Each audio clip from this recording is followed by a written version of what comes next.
Welcome student. तो हम लोग पढ़ रहे थे मैट्रिक्स स्पेस, जिसमें कि चैप्टर 1 हम लोग कर रहे थे डिफिनेशन एंड एग्जांपल, जो कि चैप्टर 1 है। तो उससे रिलेटेड हम लोग बहुत सारे क्वेश्चंस कर रहे थे, इंपॉर्टेंट क्वेश्चन।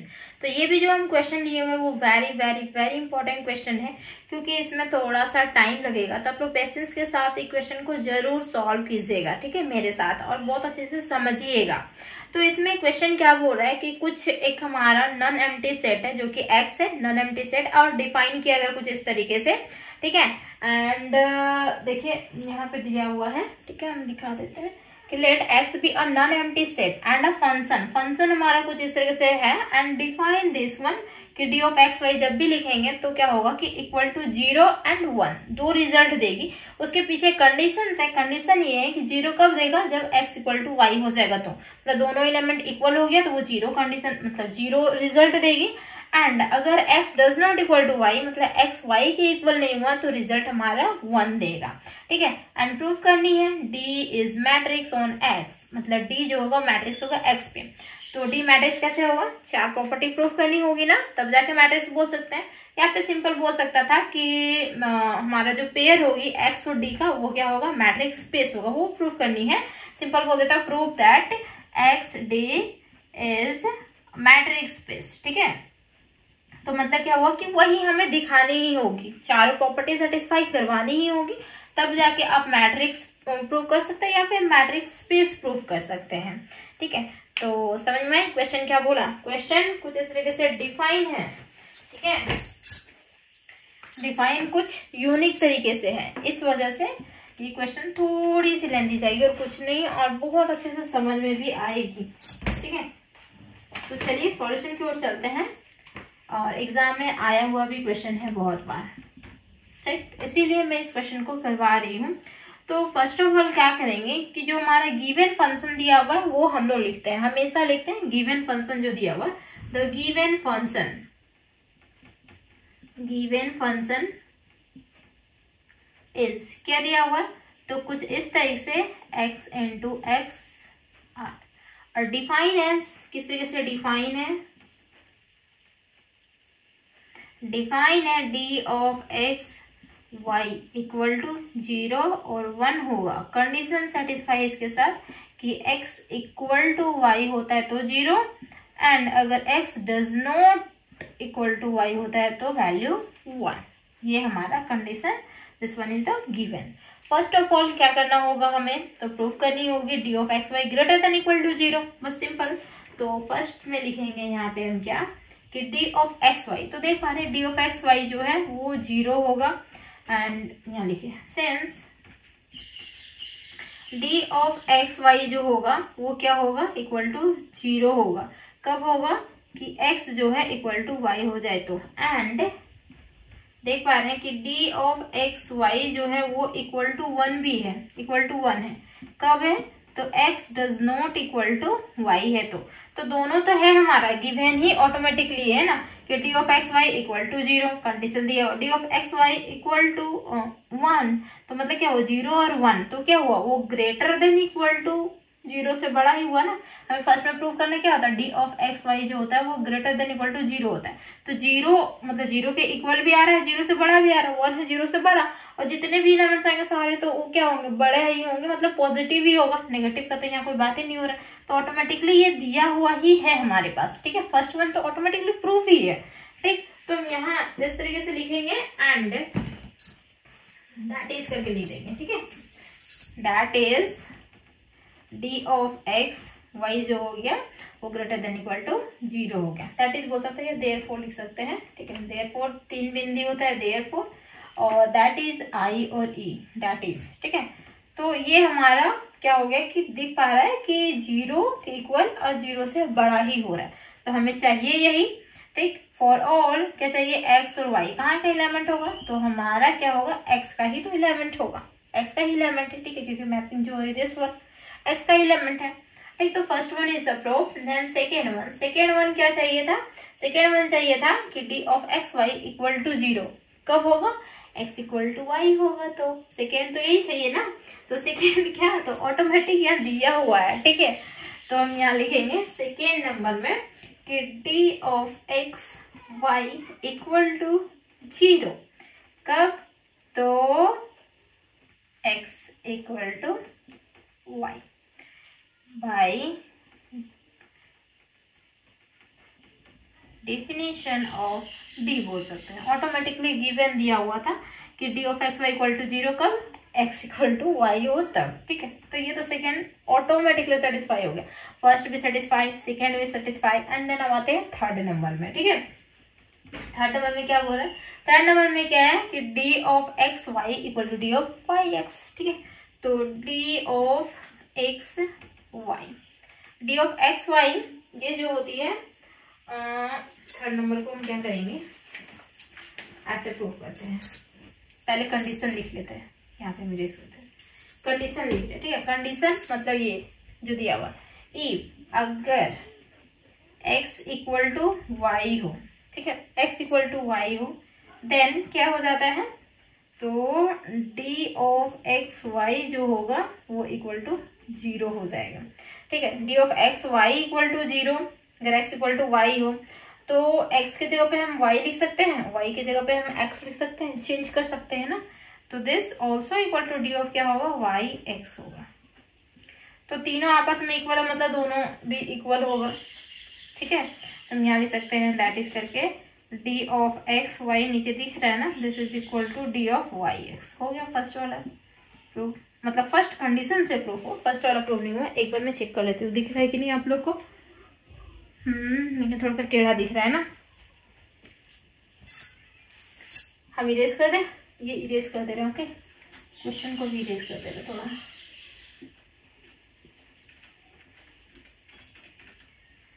आप लोग तो सुन पा रहे हैं ना कि हम क्या बोल रहे हैं, कि अगर तीनों आपस में इक्वल है मतलब ये दोनों भी इक्वल होगा, तो बस ये दोनों को ही लिखेगा।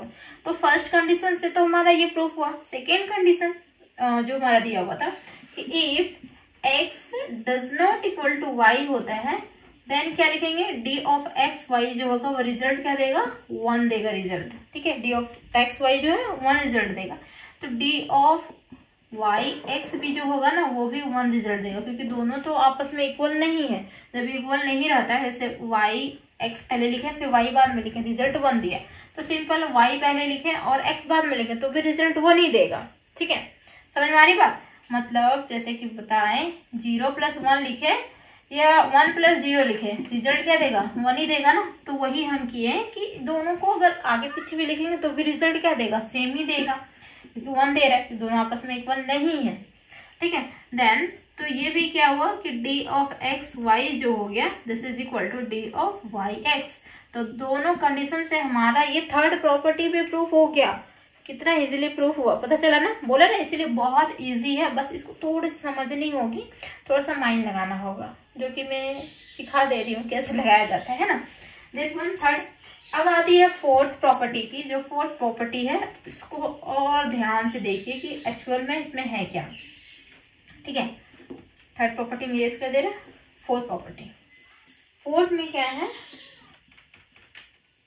क्या चाहिए हमें फोर्थ में, इसमें एक आ जाती है एक्स वाई जेड, 3 चीज आ जाती है ना।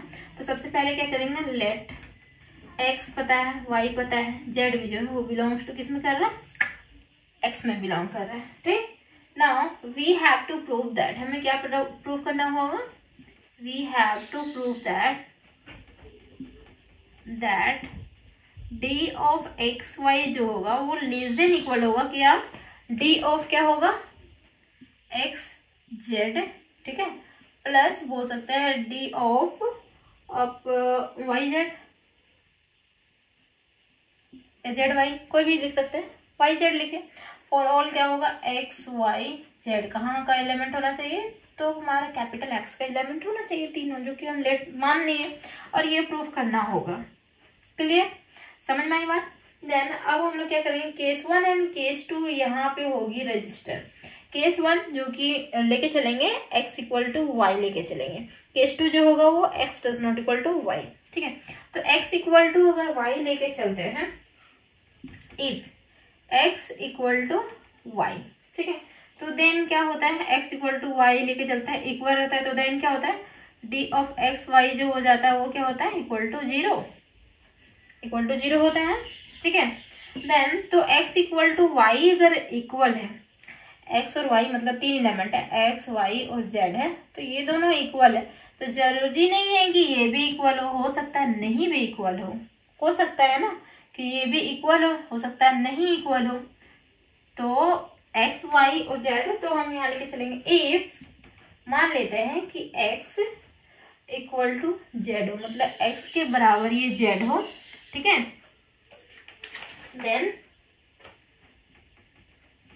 अगर हम ये मान लिए कि x के बराबर में ये z है, ठीक है, तो x के बराबर में z है, तो x की जगह पे क्या लिख सकते हैं, y भी लिख सकते हैं, क्योंकि x और y दोनों आपस में इक्वल है। तो रिजल्ट क्या देगा हमारा, y equal to also z देगा, क्योंकि x के बराबर में हम z माने हुए और x के इक्वल अगर y है तो y equal to z automatically हो जाएगा। ये बोले कि थोड़ा ध्यान से ये प्रॉपर्टी देखनी होगी, फॉल्स प्रॉपर्टी, समझ में आ रही बात। देखिए x इक्वल टू वाई माने तो ये रिजल्ट देगा। अब मान लें कि x इक्वल टू जेड मान लेते हैं, मे भी हो सकता है नहीं भी हो सकता है पहले, बट फर्स्ट कंडीशन हम माने कि हाँ इक्वल है। तो जब इक्वल है तो x के इक्वल तो y है, तो y के इक्वल भी तो यही हो जाएगा, होगा ना। मान लेते हैं कि ये 1 है और ये 1 है, ठीक है, तो मान लिए क्या कि ये भी हमारा 1 है, तो ये भी तो दोनों आपस में इक्वल होगा, देखिए सारा, ठीक। तो यही हुआ। तो इस चीज को हम लोग क्या लिख सकते हैं, तो ये इम्प्लाइज क्या करेगा, x इक्वल टू जेड है, अगर x इक्वल टू वाई हुआ तो ये हुआ, तो x इक्वल टू जेड हुआ तो क्या होगा, d of x z equal to ये 0 एंड करके लिखेंगे, देन नहीं, ये भी जो होगा d ऑफ क्या होगा y z, इसीलिए हम y z यहाँ पे लिख दिए थे, y z इक्वल टू क्या हो जाएगा, ये हमारा 0 हो जाएगा, ठीक है। तो ये हमारा हो गया 0। देयरफॉर बोल सकते हैं कि दोनों को अगर हम एडिशन करते हैं, मतलब चाहिए हमें ये रिजल्ट, ठीक है, इधर राइट साइड वाला चाहिए, तो ये दोनों अलग अलग तो हमारे पास आ चुका है, तो हम बोल सकते हैं d of x z plus d ऑफ y z, तो रिजल्ट क्या देगा, 0 प्लस 0 क्या होता है, 0 होता है, ठीक है, 0 plus 0, this is equation 1। Equation 1 consider कर लिए इसको, ठीक। अब आई 0। अब देखिए अब बात आती है अगर फिर से मानेंगे इफ x जो है वो अगर z के इक्वल ना हो तो क्या होगा, x जो है z के इक्वल ना हो, मान लेते इसका वैल्यू 2 है 3 है कुछ भी है, x अगर z के इक्वल नहीं है तो y जो होगा क्या वो z के इक्वल होगा, y z के इक्वल होगा, y क्योंकि दोनों आपस में इक्वल है, तो y जो होगा वो भी z के इक्वल तो नहीं होगा ना, होगा ना, जैसे कि इसका वैल्यू 1 है और 1 है, ठीक है, तो दोनों वैल्यू 1 है, तो देख रहे हैं कि z जो है वो 2 है, तो 2 ये दोनों का बराबर, मतलब इसके बराबर नहीं है तो क्या इसके बराबर भी तो नहीं हो, क्योंकि दोनों की जगह पे तो हम यही वैल्यू, मतलब x की जगह पे भी तो y ले सकते हैं, तो y also does not equal to 0, मतलब does not equal to z, sorry 0 नहीं। तो यहाँ पे देखिए कि इफ अगर x अगर z के इक्वल नहीं है देन क्या होगा कि y जो होगा वो भी क्या होगा कि z के इक्वल नहीं होगा, ऑटोमेटिकली दिख रहा है, दोनों वैल्यू सेम, तो इसका वैल्यू 2, तो इक्वल तो होने का चांसेस है ही नहीं, बिल्कुल नहीं, बस यही हमारी कंडीशन होगी, ठीक है। तो बोल सकते हैं क्या, जैसे कि एक एग्जांपल ले लेते हैं समझाने के लिए, जैसे हाँ आपका आपकी सिस्टर और आप दोनों मान लेते हैं सेम है, ठीक है, और कोई और तीसरा बंदा आ जाता है वो अलग है, तो क्या दोनों से मतलब क्या वो मैच करेगा, नहीं करेगा ना, क्योंकि दोनों आप सेम है और वो अलग है तो मैच नहीं कर सकता। इस तरीके से ये है, ठीक है, ये कोई अलग बंदा है, ये दोनों आप लोग दोनों हैं, तो देखिए दोनों तो मैच कर रहा है बट ये तो मैच नहीं करेगा ना, तो ये जब इसके साथ नहीं मैच करेगा तो ये इसके साथ भी मैच नहीं करेगा, मतलब कोई और तीसरा बंदा है वो आपके साथ मैच नहीं कर रहा तो आपकी सिस्टर के साथ भी मैच नहीं करेगा, ठीक है, तो इस तरीके से होगा। तो ये रिजल्ट क्या देगी, ये रिजल्ट देखिए डज नॉट इक्वल टू का रिजल्ट शायद 1 देता था, है ना, कंडीशन के हिसाब से देखिएगा, x does not equal to y, तो रिजल्ट क्या होता था d of x y equal to 1, तो यहाँ क्या होगा d of x z equal to क्या होगा 1, एंड यहाँ पे d ऑफ y z रिजल्ट क्या होगा 1। देन तो देखिए ये दोनों कंडीशन मतलब हो सकता है यहाँ एडिंग करेंगे दोनों को, ठीक है, तो therefore d of x z plus d ऑफ y z, तो 1 प्लस 1 कितना हो गया, ये हमारा 1 प्लस 1 2 हो गया वैल्यू। तो 2 हो गया वैल्यू। तो देख पा रहे हैं क्या कि 2 है और 0 है, मतलब क्या हुआ कि ग्रेटर देन इक्वल है। ग्रेटर देन इक्वल है ना, ग्रेटर देन इक्वल है ना, ठीक है। तो इसे इक्वेशन हम 2 कंसीडर कर लेंगे, इक्वेशन 1 एंड इक्वेशन 2, ठीक है। Then from equation 1 and 2 d of x y जो था वो हमारा क्या था, सॉरी इरेज कर दिए, इक्वेशन 1 और इक्वेशन 2 रखते हैं, ठीक है। फ्रॉम इक्वेशन 1 एंड 2 रिजल्ट क्या मेरी, तो राइट साइड का देख पा रहे हैं रिजल्ट जो होगा ग्रेटर देन इक्वल टू होगा। लेफ्ट साइड में क्या होगा कि डी ऑफ एक्स वाई जो है वो हमारा हो सकता है सिंपल, क्या हो सकता है, लेस देन इक्वल ही हो सकता है ना, क्योंकि इसका कंडीशन क्या था 0 और 1, बस 0 और 1 ही हो सकता है। ये वाला टर्म तो 0 और 1 ही होगा, बट इधर वाला टर्म जो है वो क्या हो सकता है 0 हो सकता है और 2 हो सकता है, मतलब बड़ा होगा, ठीक, ग्रेटर होगा। नहीं तो दोनों आपस में इक्वल हो जाता, तो ये बड़ा होगा ना, 2 आ रहा है, 3 आ रहा है, 4 आएगा, जो भी आएगा, तो यहाँ 2 आ रहा है, जो भी नहीं आएगा इस कंडीशन के हिसाब से तो 2 ही आएगा, ठीक है। तो ये बड़ा हो जा रहा है, इधर राइट साइड वाला बड़ा हो रहा है, ठीक। तो इधर लेफ्ट साइड वाला 0 और 1 ही हो सकता है, तो मतलब क्या होगा कि इक्वल, मतलब 0 है तो मतलब इक्वल हो रहा है, ठीक है। एंड ये 2 है मतलब ग्रेटर हो रहा है, तो यहाँ होगा d of x Z plus D of Y z, ठीक है। जेड में 2 जैसे लिख देती हूँ, थोड़ा आप लोग मैनेज कर लीजिएगा, जेड है वो, ठीक है। For all x Y z कहाँ बिलोंग कर रहा है, तो एक्स में बिलोंग कर रहा है, ठीक है। तो ये कंडीशन हो गया फर्स्ट वन, जो कि हम मान के चले थे क्या, if X equal to Y. Then second case होगा if X not equal to Y, तब देखिए यहाँ पे कंडीशन क्या सेटिस्फाई करवाना होगा हम लोग को। केस 2, केस 2 ऐसे लिखना होगा आप लोग को एग्जाम में, if x does not equal to y, x अगर वाई के इक्वल नहीं है तो क्या होगी, ठीक है।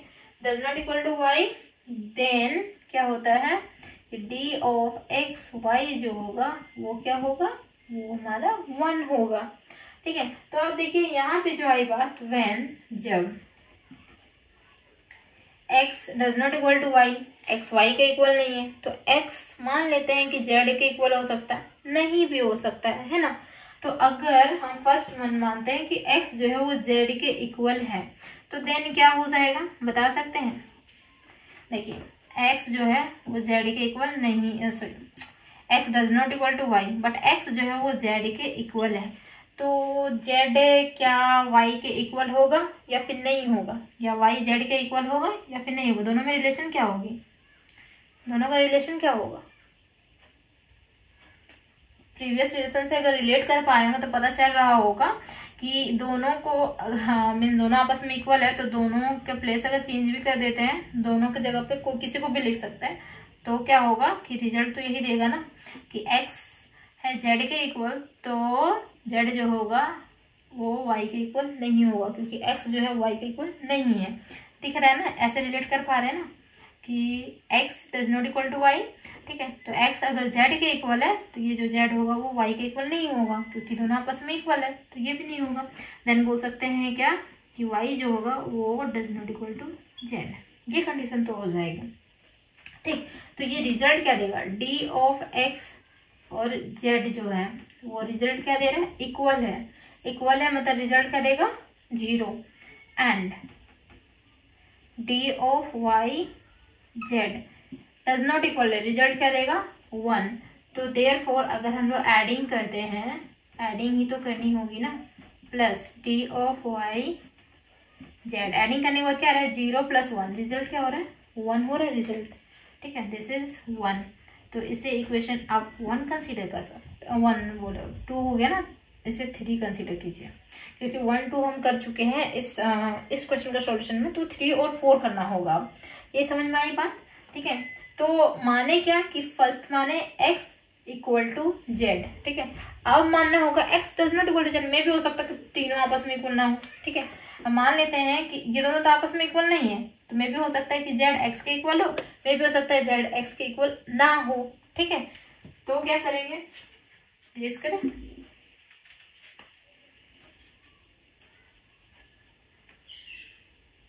ठीक,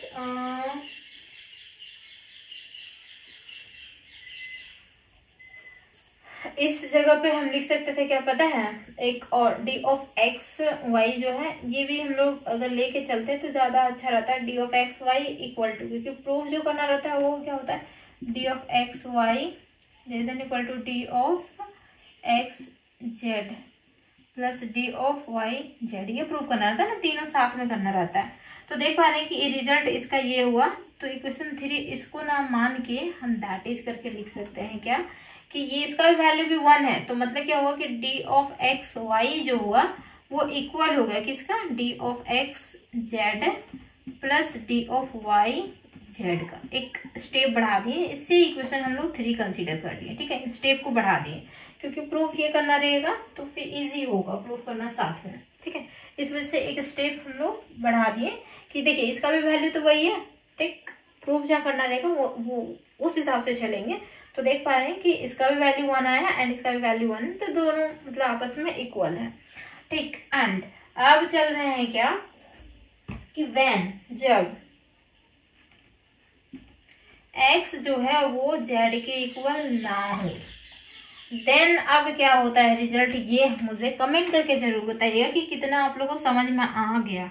ठीक है, अगर अभी आ गया और मेरे बताने से पहले ही आ गया है तब तो बहुत अच्छी बात है, कमेंट जरूर कर दीजिएगा। और मेरे बताने के बाद अगर आप कमेंट कर रहे हैं तो कोई फायदा नहीं है, पहले समझ में आनी चाहिए थोड़ी सी। ठीक है, कि मान लेते हैं कि x जो है वो तो y के इक्वल तो बिल्कुल नहीं था। अब क्या हुआ कि z के इक्वल भी x नहीं है, मतलब तीनों आपस में इक्वल नहीं है। तो अब बताइए z और y का रिलेशन क्या होगा, z और y का रिलेशन क्या हो सकता है, z और y का रिलेशन हो सकता है कि z जो है वो y के इक्वल ना हो सकता है, हो क्या पता, हो सकता है ना, पॉसिबिलिटी तो कुछ भी हो सकती है, दो ही पॉसिबिलिटी मतलब कुछ भी, मतलब दो ही पॉसिबिलिटीज होगी, इक्वल या फिर नॉन इक्वल। तो अगर x z के इक्वल नहीं है तो हो सकता है कि z जो होगा y के इक्वल हो सकता नहीं भी हो। ठीक है, तो दो कंडीशन यहाँ पे सेटिस्फाई करेगी डेफिनेटली। तो यहाँ जो होगी वो y के इक्वल हो सकता है कि z हो, या फिर हो सकता है y के इक्वल z ना हो, दोनों कंडीशन होगी। ठीक है, समझ में आई बात। और दोनों साथ में ही ले देंगे तो इम्प्लाइज दैट का साइन देंगे, डी ऑफ क्या है एक्स जेड। तो देखिए डज नॉट इक्वल है मतलब वैल्यू क्या होगा 1 होगा, एंड यहाँ इक्वल है तो वैल्यू क्या होगा, इक्वल है तो वैल्यू 0, और d of Y z not equal है तो वैल्यू 1, में भी हो सकता है 0, में भी हो सकता है 1 हो। ठीक है, और ये तो 1 हमारा रहेगा ही रहेगा। तो देख पा रहे हैं क्या कि d of x Z plus कर रहे हैं डी ऑफ वाई जेड को, तो रिजल्ट क्या दे रहा है हमारा, रिजल्ट क्या दे रहा है 1 और प्लस 0, तो कितना हो गया, ये हमारा 1 हुआ, या फिर हो सकता है कि 1 + 1 2 दे दे, 1 या 2 दे रहा है। ठीक है, तो इक्वेशन 4 में जो लिखेंगे वो क्या लिखेंगे, देखिए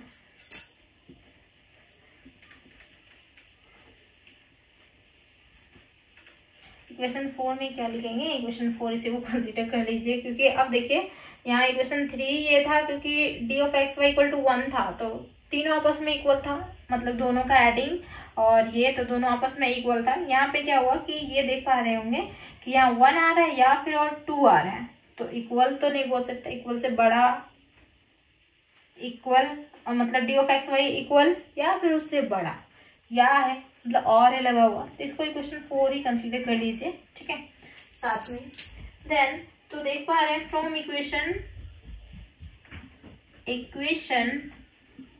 3 एंड 4 वी गेट क्या मिलेगा, तो डी ऑफ एक्स वाई जो होगा वो 1, इसका वैल्यू तो 1 ही आया था, बट यहाँ जो है वो वैल्यू 1 और 2 भी आ रहा है। ठीक है, तो D of x Z plus D of Y Z और all x Y Z X का एलिमेंट हो गया प्रूफ। ठीक है, या 1 या फिर ये 1 2 आ रहा है। ठीक है, तो हम यहाँ नहीं लिखेंगे, समझाने के लिए बस लिख दिए। तो ये हमारा रिजल्ट हुआ, दोनों कंडीशन सेटिस्फाई करवाएं, है ना, कि x equal to y, y और फिर x does not equal to y. तो किस किस तरीके से कंडीशन सेटिस्फाई की, इसको एक दो बार रिवीजन करेंगे तो बहुत अच्छे से समझ में आ जाएगा, बहुत अच्छे से क्लियर भी हो जाएगा, हमेशा दिमाग में फिट हो जाएगा। ठीक है, तो एक्चुअली में लास्ट में क्या लिखेंगे, तो hence all the four property, sorry दस करके ना, thus all the four properties are satisfied, hence बोल सकते हैं क्या कि hence D is matrix